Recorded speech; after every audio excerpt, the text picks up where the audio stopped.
ಮಲೆನಾಡಿನ ಹೆಬ್ಬಾಗಿಲು ಶಿವಮೊಗ್ಗದಲ್ಲಿ ಕೂಡ ಶಿವಮೊಗ್ಗದ ಸಾಗರ, ಸೊರಬ, ಎನ್ಆರ್ ಪುರ ಭಾಗದಲ್ಲಿ ಭಾರೀ ಮಳೆ ಆಗ್ತಾ ಇದೆ. ಧಾರಾಕಾರ ಮಳೆಯ ಪರಿಣಾಮ ಜಿಲ್ಲೆಯ ಕೆರೆ, ಕಟ್ಟೆಗಳು, ಜಲಾಶಯಗಳು ಎಲ್ಲ ಭರ್ತಿಯಾಗ್ಬಿಟ್ಟಿದೆ. KCA ಸ್ಟೇಡಿಯಂ ಸಹ ಸಂಪೂರ್ಣ ಜಲಾವೃತವಾಗಿದೆ. ಶಿವಮೊಗ್ಗದ ನವುಲೆ ಕೆರೆಯ 31 ಎಕರೆ ಪ್ರದೇಶದಲ್ಲಿ 26 ಎಕರೆ ಜಾಗದಲ್ಲಿ ಕ್ರಿಕೆಟ್ ಸ್ಟೇಡಿಯಂ ಅನ್ನು ನಿರ್ಮಾಣ ಮಾಡಲಾಗ್ತಾ ಇದೆ.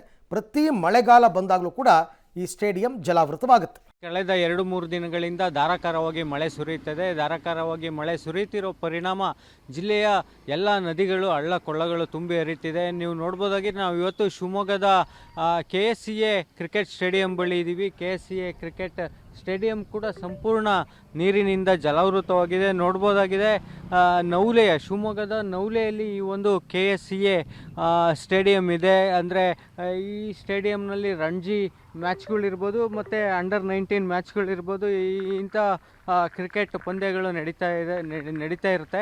ಆದರೆ ಈಗ ಏನು ಕಳೆದ 2-3 ದಿನಗಳಿಂದ ಶಿವಮೊಗ್ಗದಲ್ಲಿ ಮಳೆ ಸುರಿತಾ ಇದೆ. ಮಳೆ ಸುರಿತಿರೋ ಪರಿಣಾಮ ಸ್ಟೇಡಿಯಮ್ಮು ಸಂಪೂರ್ಣ ಜಲಾವೃತವಾಗಿದೆ.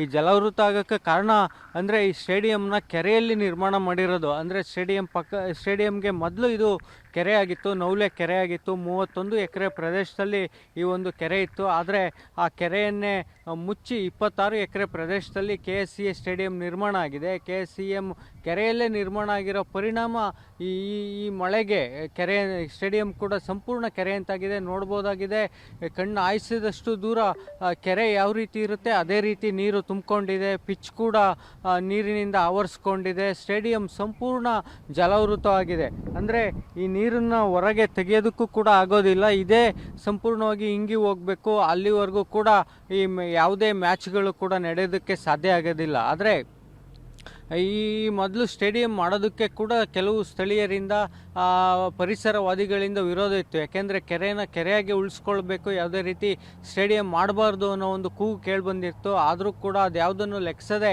ಜನಪ್ರತಿನಿಧಿಗಳು ಈ ಕೆರೆಯಲ್ಲಿಯೇ ಸ್ಟೇಡಿಯಮನ್ನು ನಿರ್ಮಾಣ ಮಾಡಿದರು. ಅದರ ಪರಿಣಾಮವೇ ಇದೀಗ ಜಲಾವೃತ ಆಗೋದಕ್ಕೆ ಕಾರಣ ಆಗಿದೆ. ಯಾಕೆಂದರೆ ಇದ್ರ ಪಕ್ಕದಲ್ಲೇ ಉಳಿದ ಅರ್ಧ ಭಾಗ ಇನ್ನೂ ಕೂಡ ಕೆರೆ ಇದೆ. ಆದರೆ ಆ ಕೆರೆ ತುಂಬಿಕೊಂಡಿಲ್ಲ. ಆದರೆ ಸ್ಟೇಡಿಯಂ ಸಂಪೂರ್ಣ ಜಲಾವೃತವಾಗಿದೆ, ಮಳೆ ನೀರಿನಿಂದ ಆವರಿಸ್ಕೊಂಡಿದೆ.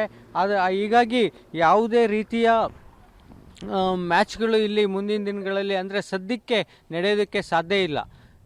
ಒಟ್ಟಾರೆಯಾಗಿ ಶಿವಮೊಗ್ಗದಲ್ಲಿ ಮಳೆ ಮುಂದುವರಿದಿದೆ. ಮಳೆಯ ಪರಿಣಾಮ ಒಂದಲ್ಲ ಒಂದು ಅನಾಹುತಗಳು ನಡೀತಾ ಇದೆ. ಜೊತೆಗೆ ಈ ರೀತಿ ಸ್ಟೇಡಿಯಂ ಕೂಡ ಸಂಪೂರ್ಣ ಜಲಾವೃತವಾಗಿದೆ.